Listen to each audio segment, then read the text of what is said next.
Hi, my friend, and welcome to today's video blog.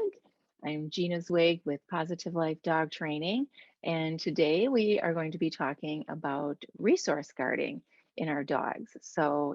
Resource guarding is pretty much what it sounds like when your dog is um, having big feelings, feeling guardy over something that they find valuable in the moment. It could be a bone, his bowl of food, um, a special toy, or even maybe something that they got a hold of that you don't want them to have in the first place.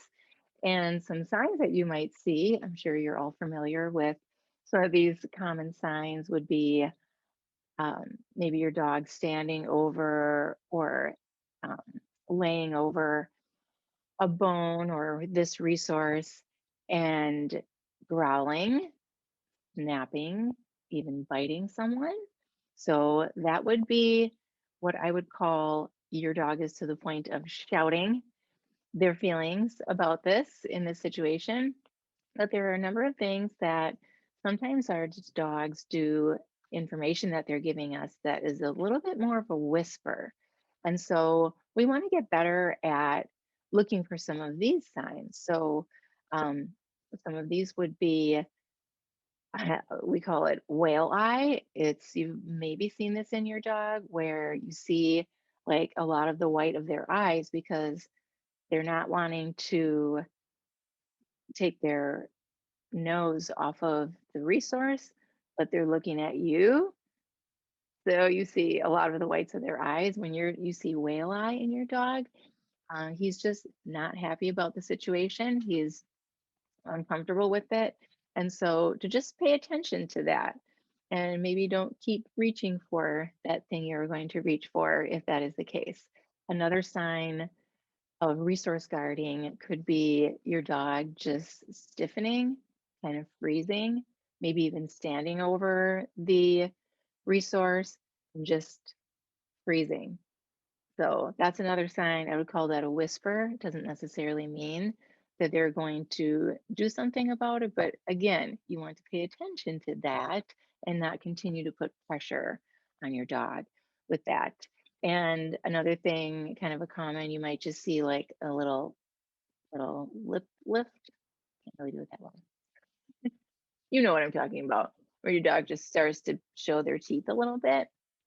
And we again want to pay attention to those things. So there are some things we can do to prevent resource guarding in our dogs. Also, on the flip side of that, we can inadvertently create resource guarding in our dogs, which of course we don't want to do. So, something that I really was not aware of way back, like we had our first dog, Brandy. She's a sweet, sweet golden retriever. Would have never hurt anybody, but we didn't know. We thought that in order for her to be okay with, we didn't have kids when we got her, but we knew we were going to have children at some point, and that we wanted her to be okay with if one of the kids would mess with her bone or her food. And so we would just randomly snatch her bone away when she was chewing it so that she would be okay with it. And we didn't know, but that's really not the right way to go about things. Fortunately, she was just of the personality where it wasn't even in her nature to think. She was like, oh, okay, I guess I can't have that right now. But that's not the way to do it. And really, we want to build trust in our dogs, and now we know a little bit better. So, some things that we can do when your dog has, let's just say a bone, for example. Again, it could be any resource that your dog finds valuable in the moment. But say your dog is chewing on a bone and you need to get that bone away from your dog for whatever reason, like maybe it's a chew that has gotten too small and you're worried that it could be a choking hazard, or you feel like your dog has been just chewing on it long enough, you need to move him on to another activity, whatever the reason is. If you just reach in and take that, your dog might be okay with it at first, but here's what can happen. When that happens where they're chewing on a bone and they know there's a chance, they see your hand coming in. Well, the last time her hand got near me and I was chewing this bone, I lost the bone. She just took it away and there was no warning. So now the dog is thinking, I'm gonna watch, I'm chewing my bone, I'm enjoying it, but now I see somebody's coming close. They're probably gonna take it. I freeze. I'm watching. I might even give a little growl as a warning. So you see how that can happen. Your dog may never do that, but we certainly don't want to take a chance of creating that as an issue.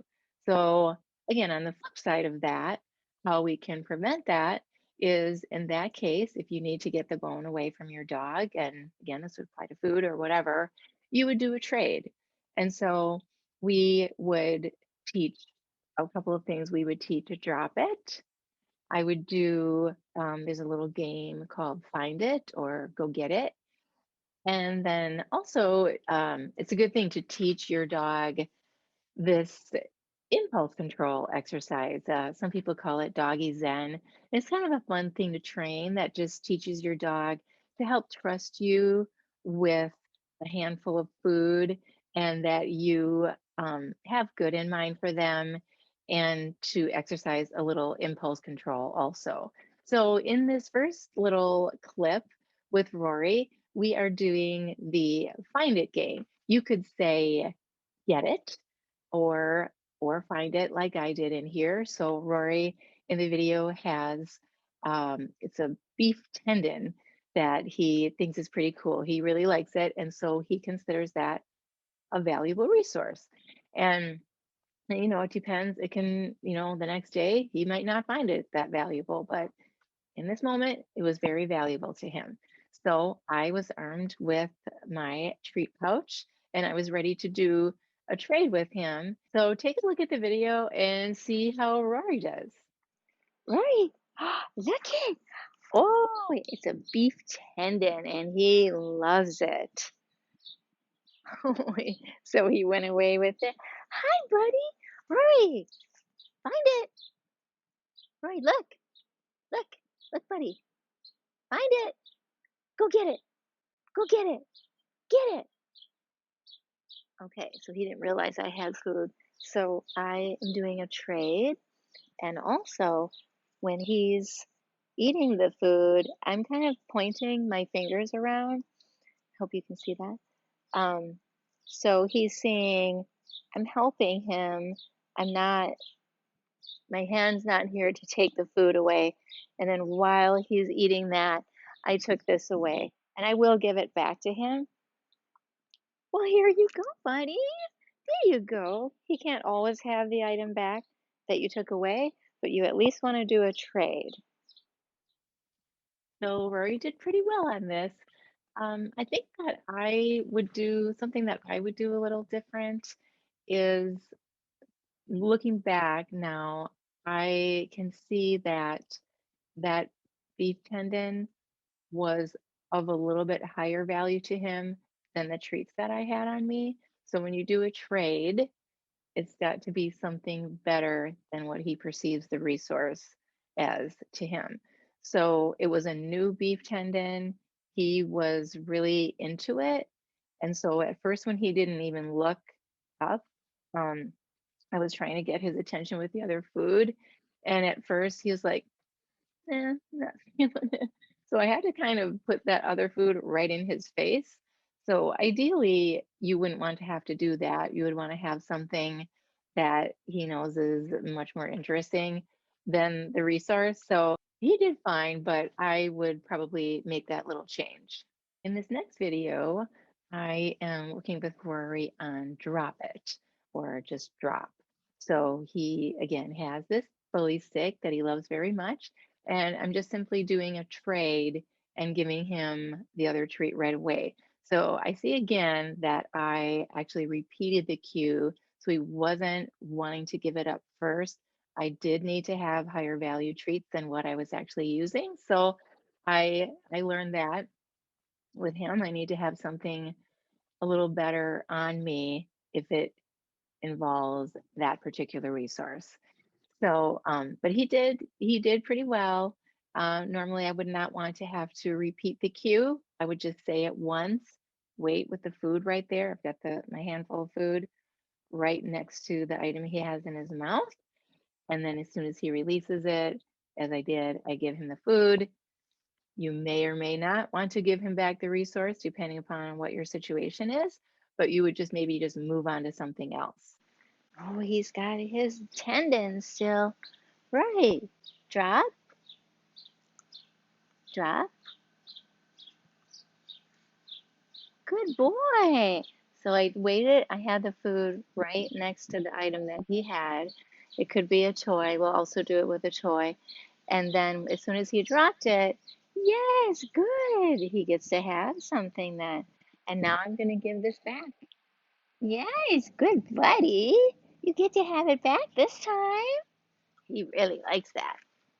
In this next video, I am working with Rory on the impulse control game, or sometimes referred to as doggy zen, just helping your dog to be okay and calm around food and to look to you for direction, like you're the controller of the rewards, of the reinforcement, and also builds in some impulse control. So I love to teach all of my clients' dogs this, especially puppies. It's really important.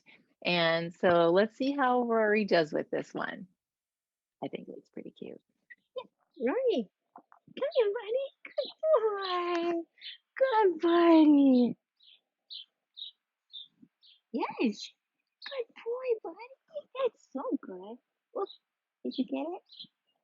Good. I'm just going to present it in front of him. If he goes for it, I close my fist. He just is learning to wait. Hi, buddy. Oh, you're distracted by the treat pouch. Understand? Yes, good boy. And then I hand him a piece with my other hand. Good buddy. Yes, good boy. Good. You do it again. I'm getting muddy. Okay, just close it. Yes, good boy. That smells good. And I think you're hungry. Good boy. Good buddy. Good. Yes, good boy. You have to see his face. Let's go this way. Yes. Oh, good buddy. Yes, good, Rory. That's a good boy. Yes, good boy. So if he goes for it, all I do is close my hand and then we try again. Yeah, so he just learns to wait. I didn't ask him to sit, but I think he just chooses that. And I really like the patience. And he's learning that I'm handing him the food, I'm giving it to him, I'm not taking it away. So it builds trust. So cute, right? I can't help it. Anyway, the next video, we just have one more little clip, is of another drop it with a toy. So with a toy, because you are trading for food at first to teach drop, sometimes it takes a little bit to get them interested in the toy again after you've traded with a treat. So that's why I'm like getting all excited about the toy to remind him that that's what we're doing, so he would get interested in again, so we could practice drop it. So that's what we're doing here, and let's see how Rory does again. Let's get it. Okay, we'll get rid of this one. Yeah, that's a fun one. That's fun. Yeah. Rory, drop. Good boy. Yeah. Good buddy. Let's see if he wants the toy again. He might. Let's get it. Let's get it. Get it, buddy. Good boy. Yeah, good. Good, buddy. Good. Rory, drop. Yes. Good boy. Good, buddy. Go get it. So not too bad. And we ended up with a little game of fetch, which he doesn't actually fetch it. He just kind of looks at me like he'll like go get it, not bring it back to me, and he kind of looks at me like I'm a herder. I'm not a retriever, and that's okay. But anyway, the point is we ended up with just playing, and so the whole thing was fun for him. So those are three easy things that you can practice with your dog at different points to just build that trust. And they're kind of fun and, like I said, easy. Just helps your dog to be more comfortable over time with you being near their food, eventually taking it, and that they can be okay about it. So there you have it. Just to recap, there are three things that you can teach your dog that will help him to be more okay with having some of his possessions maybe taken away or just coming near. And that's teaching drop it, the find it or go get it game, and the impulse control game. Also, be very observant and aware of your dog's body language. Those whispers that we talked about, just the body stiffening, maybe the lip curl, and the whale eye, or just you're noticing your dog is just tense, maybe a clenched jaw. So we want to just pay attention to those signs before your dog feels like he needs to shout with a lunge, a growl, snap, or worse yet, a bite. And if your dog does seem to be getting guardy, I really don't know if that's a real word, but I'm saying it's a word, with people over his resources, do reach out to a trainer. I'm not just promoting my training, but I just think it's wise. And if there are children involved, of course, best to teach the kids to like give the dog some space when they're eating their food, chewing a bone, or have something that's really valuable to them, especially when they're you're not able to supervise that.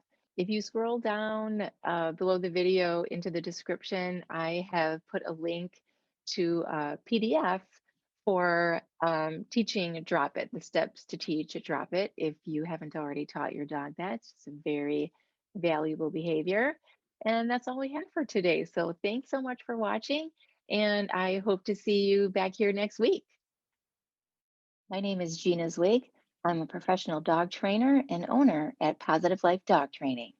It is my joy and passion to share with you the wonders of positive reinforcement training and to promote the positive treatment of the most amazing creatures on the planet, our beloved dogs. In my video blog, I share dog training tips, recommendations, lots of free resources, and training demos, all to help you and your dog live your most positive lives together. If you're a dog parent or caregiver, and like me, you also like the idea of making our dogs' lives continually better, then you're in the right place, my friend. Be sure to click the subscribe button so you don't miss a thing.